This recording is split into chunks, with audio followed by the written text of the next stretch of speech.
Want to speed up your language learning? Get access to all of our best PDF cheat sheets for free. Just click the link in the description and sign up for your free lifetime account right now. Hi everybody, welcome back to Ask Alisha, the weekly series where you ask me questions and I answer them. Maybe. Let's get to your first question this week. First question this week comes from Vincent. Hi Vincent. Vincent says, why is it I've got you, not I've gotten you? Shouldn't we use the past participle?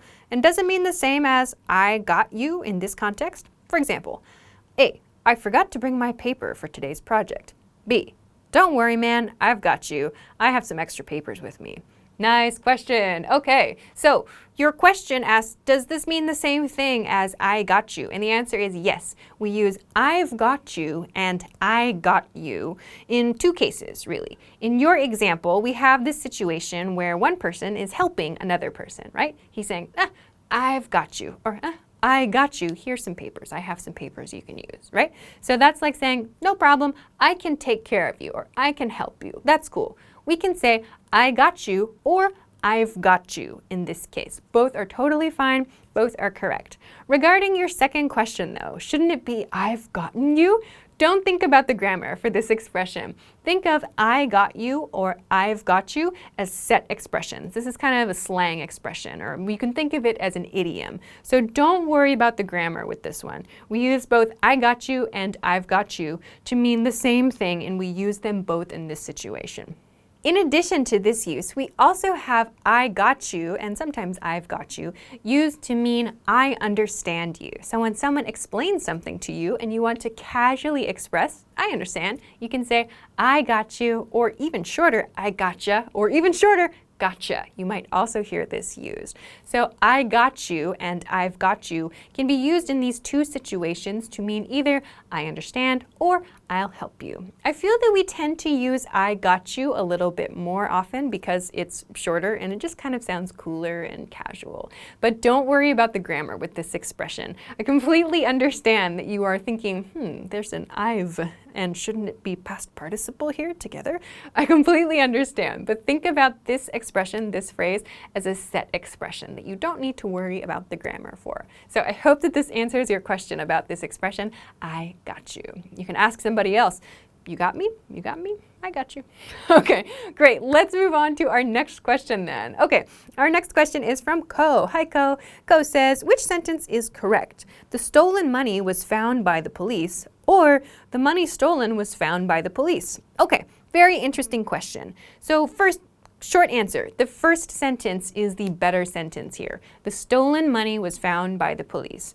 The second sentence sounds a little bit clunky, a little bit uncomfortable, a little bit unnatural. And there's a reason for this that I'll talk about in just a second. But the reason that the first sentence sounds good and sounds natural, and I would say is the correct sentence, is because a general rule to follow is when you want to include something that modifies a noun. So when I say something that modifies a noun, I mean something that changes the meaning of the noun. In this example sentence, our noun is money, yeah? In this sentence, we want to modify the noun by expressing that the money is stolen money, right? So we're giving some more information about the money, right? When we want to use other words to change the meaning or modify the meaning of the noun, generally the rule is to put those before the noun. So this helps our sentence to be very well organized. If we have a few nouns in one sentence and we have different modifying words, like different adjectives in front of the nouns, it becomes much, much easier to understand which nouns and which adjectives go together, because the adjectives or the other modifying words come before the nouns or whatever is happening in your sentence. So this is a general rule to keep in mind when you're writing sentences like these. Okay, so let's take a look at one more pair of example sentences, and I'll use these to explain what I mean about how we might use the other type of sentence. So, first sentence in the pair. The purchased gifts were put on the table. And second, the gifts purchased were put on the table. So there are some situations in which we might want to use the second sentence type here. As I said earlier, generally we want to put our modifying words before our nouns. So the first sentence here sounds most natural when we're just expressing one idea, right? The purchased gifts were put on the table. Great, no problem. But there are some situations in which we might want to use this second sentence type, and that's when we have two categories or two types of the noun that we want to talk about. In this case, we have the gifts purchased were put on the table. But what if we have some other types of gifts? What if we have some gifts that were made by other people? Or what if we have some stolen gifts? What if we have some gifts that were brought from other people's houses? What if we need to talk about those different types of gifts? So for example, we might say the gifts purchased were put on the table. The gifts made by other people were put in the hallway. The gifts stolen were put in the closet, and so on. So in these types of cases, when we need to talk about the different categories of noun, we might see those modifying words coming after the noun. But this is the type of situation in which you'll see this style of sentence construction. Generally, if we just want to say one statement, we'll put the modifying word before the noun, not after it.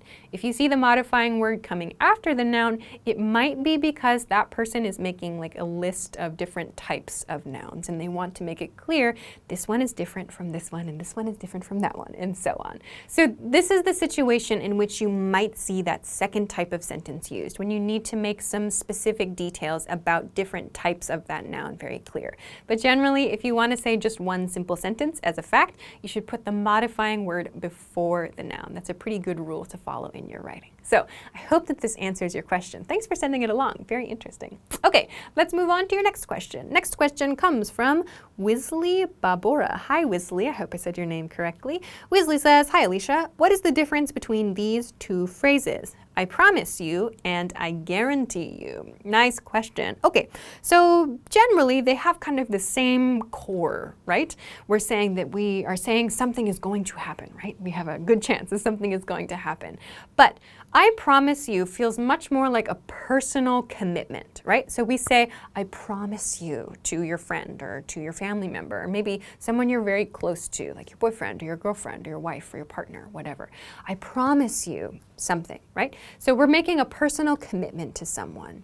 When we say, I guarantee, it's also making a commitment, but we tend to use that more in like business situations. For example, a salesperson might say, I guarantee you won't find a better price. That's not so much a personal situation as it is a business situation, right?